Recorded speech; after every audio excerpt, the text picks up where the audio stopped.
To the ancient cartographers of Europe, it was a rumor, a theoretical necessity, a phantom landmass sketched onto the bottom of the map simply to balance the weight of the world. They called it Terra Australis Incognita, the unknown southern land. Today, we know it as a powerhouse of the Asia-Pacific, a nation that holds an entire continent in its grip. It is a land of staggering contrasts, a place where ancient rainforests collide with dusty red deserts, and where cosmopolitan cities of glass and steel perch on the edge of a wilderness that remains largely untamed. Modern Australia is a beacon of quality of life, a G20 economy fueled by the riches beneath its soil and the ingenuity of its people.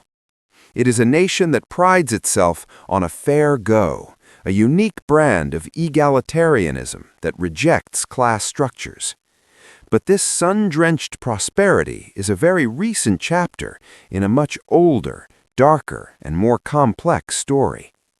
To understand the Australia of today, we cannot simply look at the gleaming spires of Melbourne or the surf breaks of the Gold Coast. We must look back before the tall ships, back to when this island continent was a world unto itself, isolated from the rest of humanity by the tyranny of distance and the vastness of the sea. This is the story of how a penal colony at the end of the earth transformed into one of the most successful multicultural nations in human history. Long before the pyramids were built in Egypt, or the first stones were laid at Stonehenge, Australia was humming with life.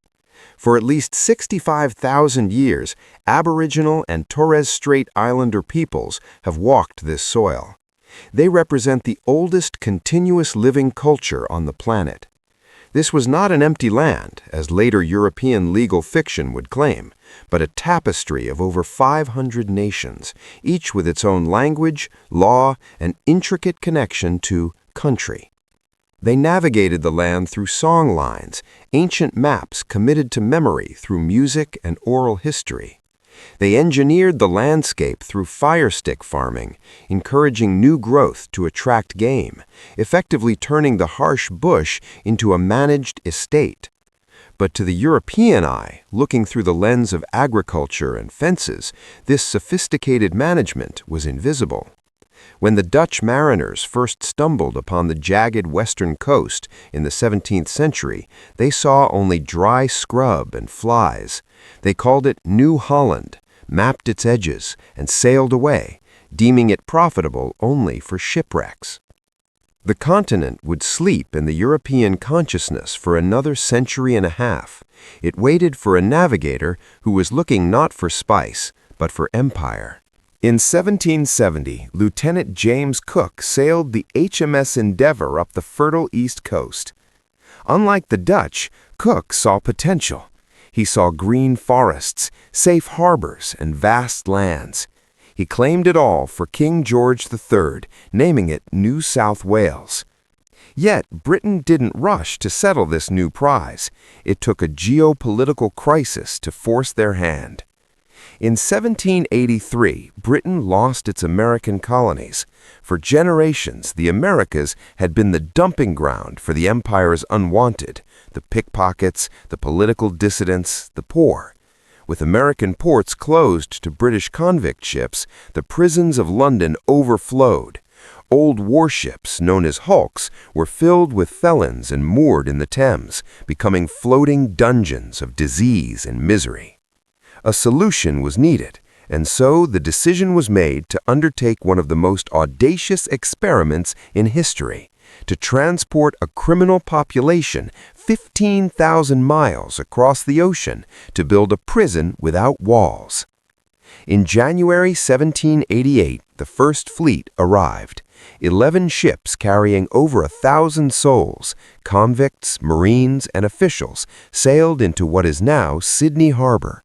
It was, as Captain Arthur Phillip described, the finest harbor in the world. But the beauty was deceptive. The soil was poor, the tools broke, the seasons were upside down. The colony of Sydney Cove began not with glory, but with starvation. For the first few years, the settlement teetered on the brink of collapse, surviving only on the arrival of supply ships and the sheer desperation of its inhabitants. Slowly, the jail began to change. The breakthrough came when explorers finally pierced the Blue Mountains to the west of Sydney, revealing endless plains of grass. It was land perfectly suited for sheep. Suddenly, Australia had an export: wool. The convict stain began to fade. As sentences expired, prisoners became emancipists. They were given tickets of leave, allowed to own land and start businesses.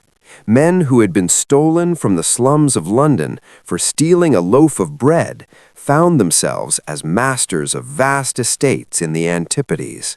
A distinct society was forming. It was rough, masculine, and heavily fueled by rum, which for a time served as the colony's de facto currency. But it was also meritocratic in a way Britain never was. In Australia, a man's past mattered less than his ability to work. However, this expansion came at a terrible price. As the pastoral frontier expanded, driven by the insatiable hunger of the British textile industry for wool, it rolled over the indigenous nations. The frontier wars were fought in the shadows of the eucalyptus forests. It was a conflict of asymmetrical horror: spears against muskets, resistance against disease. Smallpox and influenza moved faster than the settlers, decimating populations before a shot was fired. But where there was resistance, there were massacres. By the time the frontier closed, the indigenous population had collapsed, their land seized, and their survivors pushed to the margins of the new society. It is a silence that still echoes in the Australian conscience. If wool gave Australia an economy, gold gave it a population. In 1851, gold was discovered in New South Wales and Victoria. The news electrified the world. The rush was on. Men abandoned their flocks. Clerks left their desks. Sailors deserted their ships in Melbourne Harbor. They came from California, from the villages of China, from the highlands of Scotland. In a single decade, the population of Australia tripled. Melbourne became one of the richest cities on Earth, a metropolis of Victorian stonework known as Marvelous Melbourne. But the gold rush brought more than just wealth. It brought a demand for rights. The colonial government, used to ruling convicts, tried to impose harsh monthly license fees on the diggers, regardless of whether they found gold. In 1854, on the gold fields of Ballarat, the miners had had enough. They burned their licenses, built a crude wooden stockade, and raised a new flag, the Southern Cross. The Eureka Stockade battle lasted only 20 minutes before British troops crushed the rebels. But in the courtroom of public opinion, the miners won. Juries refused to convict the rebel leaders. The government was forced to democratize. The Eureka Rebellion is often cited as the birth of Australian democracy. It solidified a national character that was skeptical of authority, championed the little guy, and demanded a say in how the country was run. By the end of the 19th century, the 6 separate British colonies on the continent began to realize that they were no longer just transplanted Britons. They were Australians. On January 1, 1901, the colonies federated. The Commonwealth of Australia was born. But this new nation was born with a deep anxiety. Surrounded by the populous nations of Asia, the small white population felt vulnerable.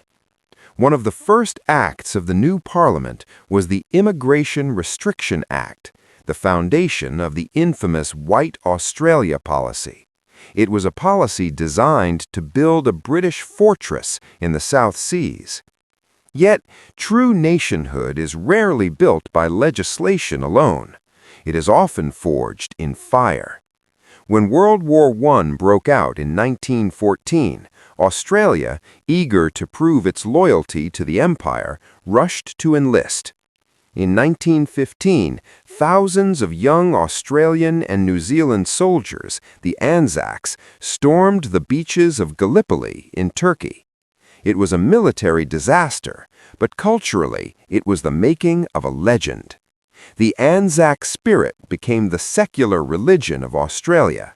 It celebrated mateship, dark humor in the face of death, and a stoic endurance. For a country without a revolutionary war, Gallipoli became the founding mythology. However, the loyalty to Britain would be tested to its breaking point a generation later. In 1942, the shadow of the Second World War fell directly on Australian soil. The Japanese Empire swept south, bombing the city of Darwin more heavily than Pearl Harbor. Australia looked to Britain for help, but Britain, fighting for its own survival against Hitler, could offer none. In a moment of stark realism, Prime Minister John Curtin turned his back on London and looked to Washington. Australia became the base of operations for the United States in the Pacific. The war changed everything. Australia realized it could no longer be a secluded outpost. The slogan became "Populate or Perish." After the war, the nation threw open its doors. It launched massive infrastructure projects like the Snowy Mountains Scheme, importing labor from Italy, Greece, and the Balkans. The 10-pound palms arrived from Britain, but so did refugees from war-torn Europe. The White Australia policy was slowly dismantled, finally dying in the 1970s. The arrival of Vietnamese refugees after the fall of Saigon marked the final pivot. Australia was no longer solely British, it was becoming a multicultural society, integrated into the fabric of Asia. The late 20th century saw Australia ride the wave of a massive resources boom. The red earth that the Dutch had once dismissed turned out to be packed with iron ore, coal, gold, and uranium. As the Asian tigers, first Japan, then China, industrialized, Australia became the quarry that built their skylines. This economic miracle funded a standard of living that became the envy of the world. Cultural confidence followed the money.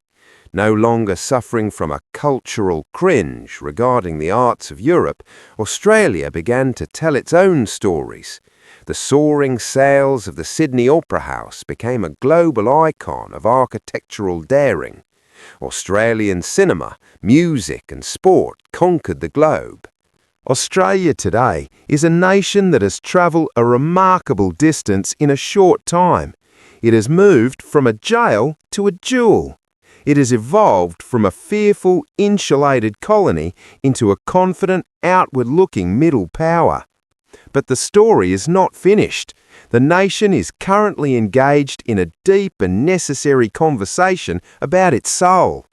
The reconciliation process with Indigenous Australians remains the country's most pressing unfinished business, a desire to fuse the ancient heritage of the First Nations with the institutions of the modern state.